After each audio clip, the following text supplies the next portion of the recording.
कई राज्यों में चल रहे एसआईआर अभियान के कारण बढ़ते काम के दबाव और लगातार प्रेशर के चलते कई कर्मचारी बेहद परेशान होकर हिम्मत हार रहे हैं। वोटर लिस्ट के एसआईआर प्रक्रिया के चलते काम के दबाव और छुट्टी न मिलने से परेशान एक लेखपाल ने फांसी लगाकर आत्महत्या कर ली। रूह कपा देने वाला ये हादसा उत्तर प्रदेश के फतेहपुर में हुआ, जहां लेखपाल सुधीर कुमार ने अपनी शादी के एक दिन पहले ही घर में फांसी लगाकर आत्महत्या कर ली।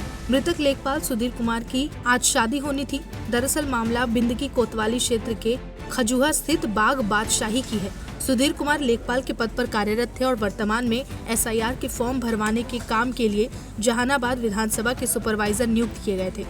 25 नवंबर की सुबह लगभग 6:30 बजे एक व्यक्ति उनके घर आया, जिसने अपना नाम शिवराम बताया, जो कि कानून गो का था। जानकारी के मुताबिक शिवराम ने घर के सामने खड़े होकर सुधीर को तेज आवाज में धमकी दी और कहा कि चुनाव का काम करो, नहीं तो नई नौकरी से भी सस्पेंड और बर्खास्त कर दिए जाओगे। साथ ही उसने ये भी कहा कि एक प्राइवेट व्यक्ति को पैसा देकर काम करा लो। इस धमकी और निरंतर मानसिक दबाव की वजह से सुधीर कुमार गहरे तनाव में आ गए और शादी से पहले उन्हें नौकरी जाने का डर सताने लग गया। जानकारी के मुताबिक डिप्रेशन में आकर उसी शाम सुधीर ने करीब 6 बजे अपने घर के अंदर फांसी लगाकर जान दे दी। আমি বিএলওর দায়িত্বে ছিলাম। আমার বাড়ি নদিয়া নাকাশিপাড়া। শারীরিক অসুস্থ, মানে টাইমটা যদি আর একটু বেশি দিত, যেটা 2 বছরের কাজ আমাকে 1 মাসের মধ্যে করতে হবে, তবে 1 মাসও নয়, এরকম ডেডলাইন ছিল যে 25 তারিখের মধ্যে সবকিছু তুলে দিতে হবে। তো আমি রাত জেগে সব কাজ করে এন্ট্রি করা, তারপরে সারাদিন বাড়ি বাড়ি গিয়ে ফর্মগুলো সব কালেক্ট করে নিয়ে এসে রাত্রিবেলায় আমি এন্ট্রি করি। তার জন্য আমি অসুস্থ হয়ে গেছি। আপনি কোন জায়গায় এখন বর্তমানে কাজ করছেন? আমি এখন নারায়ণপুরে। আমি এসেছি নদিয়া নাকাশিপাড়া। এলাকায় মানুষের বাড়ি যেতে সমস্যা প্রচুর হচ্ছে। ওইটা আমাকে যদি পার্থ সাহেব আমার নদিয়াতেই দিত, তাহলেও আমার অসুবিধা। আমি নারায়ণপুরে কোনো কিছু চিনি না, কিন্তু যে বাড়িতে আমি ভাড়া নিয়েছি ওনারা সত্যি খুব ভালো থাকুক। ওনারা প্রচুর হেল্প করেছে, ওনাদের হেল্পেই আমি কাজ করতে পারছি। কত নম্বর একদিকে অচেনা জায়গা, কাজের প্রেসারে কি সমস্যা?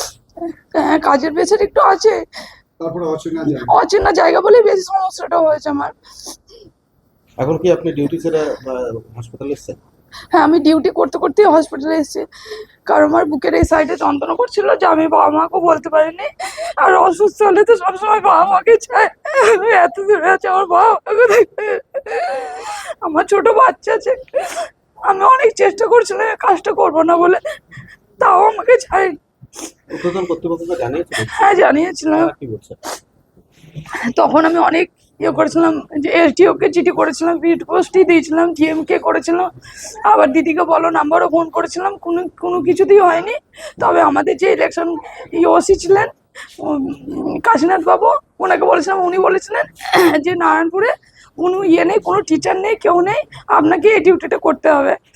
জোর করে এখন আমি ভিজিট করতে গিয়ে দেখছি, বা ফর্মগুলো কালেক্ট করতে গিয়ে দেখছি যে প্রচুর টিচার আছে ওখানে, কিন্তু তার থাকা সত্ত্বেও আমাকে দেওয়া হয়েছিল। কত নম্বর বুথে বিএলও? আমি 224 নম্বর বুথের বিএলও। আপনার नाम? আমার নাম সবিতা সর্দার। আমি आईसीडीएस सुपरवाइजर। लेखपाल सुधीर की आत्महत्या के बाद लेखपाल संघ के जिलाध्यक्ष दिनेश, महामंत्री रविंद्र कुमार और तहसील अध्यक्ष कुलदीप पटेल के नेतृत्व में लेखपालों ने विरोध प्रदर्शन शुरू कर दिया।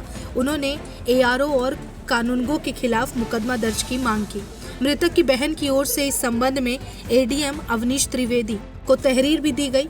वहीं मृतक सुधीर की बहन अमृता सिंह ने आरोप लगाया कि भाई मौत के मामले में हमने एआरओ और कानूनगो के खिलाफ मुकदमा दर्ज करने की मांग की है, लेकिन जिला प्रशासन ने सिर्फ कानूनगो के ऊपर मुकदमा दर्ज किया है। मुआवजा के नाम पर 8 लाख रुपए देने की बात कही है। तो वहीं एक और मामला बंगाल से सामने आया, जहां एक महिला बीएलओ काम करते करते अचानक बीमार पड़ गई।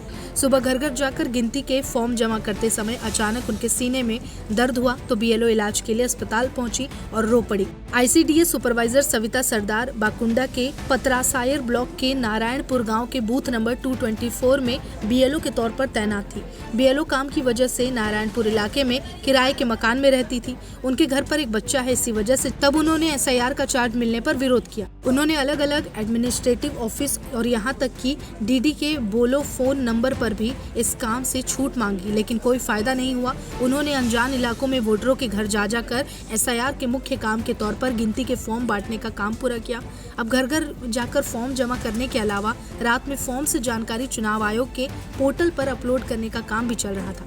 बीएलओ का दावा है कि इस काम के अतिरिक्त दबाव के कारण आज वोटरों से फॉर्म जमा करने के लिए घर घर जाते समय उन्हें अचानक सीने में दर्द महसूस हुआ। बीमार हालत में वो जल्दी से काम छोड़कर पतरासे ब्लॉक प्राइमरी हेल्थ सेंटर पहुंच गई। इसी बीच बीएलओ के बीमार पड़ने की खबर मिलते ही तृणमूल के विष्णुपुर संगठित जिला अध्यक्ष सुब्रत दत्त उनसे मिलने अस्पताल पहुंचे। उन्होंने इस घटना की पूरी जिम्मेदारी बीजेपी के कंधों पर डाली। उन्होंने दावा किया कि इलेक्शन कमीशन बीजेपी का कमीशन बन गया है। बीजेपी के कहने पर कमीशन ने 2 साल का काम 1 महीने में करने का ऑर्डर दे दिया। काम के एक्स्ट्रा प्रेशर की वजह से बीएलओ इस तरह बीमार पड़ रहे हैं। इस घटना में तृणमूल पर निशाना साधते हुए बीजेपी ने दावा किया कि एसआईआर प्रोसेस शुरू होने के बाद से ही बीएलओ पर हर जगह से तृणमूल की तरफ से प्रेशर डाला जा रहा है और उन्हें धमकाया जा रहा है और इसलिए बीएलओ बीमार पड़ रहे हैं। इस घटना पर कांग्रेस की तरफ से प्रतिक्रिया सामने आई है। कांग्रेस ने ट्वीट करते हुए लिखा कि यूपी के फतेहपुर में एसआईआर सुपरवाइजर सुधीर कुमार ने अपनी शादी से 1 दिन पहले फांसी लगाकर जान दे दी। सुधीर के परिवार वालों ने बताया कि 26 नवंबर को सुधीर की शादी थी, इसलिए सुधीर ने छुट्टी के लिए एप्लीकेशन दी थी, लेकिन उन्हें छुट्टी नहीं दी गई। शादी के कार्यक्रम के चलते जब सुधीर एसआईआर के काम पर नहीं गए तो कानूनगो ने घर आकर उन्हें डराया और नौकरी से निकालने की धमकी दी। नरेंद्र मोदी और ज्ञानेश कुमार एसआईआर के नाम पर निर्दोषों की जान से खेल रहे हैं। लोग मौत के मुंह में जा रहे हैं, लेकिन इन्हें रत्ती भर भी फर्क नहीं पड़ रहा। शर्म आनी चाहिए। इसी के साथ ही कांग्रेस के इस ट्वीट में मृतक की बहन का एक वीडियो भी शेयर किया गया है। बता दें कि देश के 12 राज्यों और केंद्र शासित प्रदेशों में चल रहे स्पेशल इंटेंसिव रिवीजन यानी एसआईआर अभियान के बीच बूथ लेवल अफसरों यानी बीएलओ की मौत चिंता का कारण बन गई। 21 नवंबर की रात से 22 नवंबर तक के मध्य प्रदेश में 2 बीएलओ की बीमारी के कारण मौत हो चुकी है। वहीं कई बीएलओ अपनी सरकारी नौकरी तक से इस्तीफा देने को मजबूर हो गए हैं। नमस्कार, मैं हूं मानक गुप्ता। अगर आपको हमारा ये वीडियो पसंद आया हो तो इसे लाइक और शेयर जरूर करें और हाँ, हमें सब्सक्राइब और फॉलो करना ना भूलें ताकि आप देश और दुनिया की कोई खबर मिस ना करें।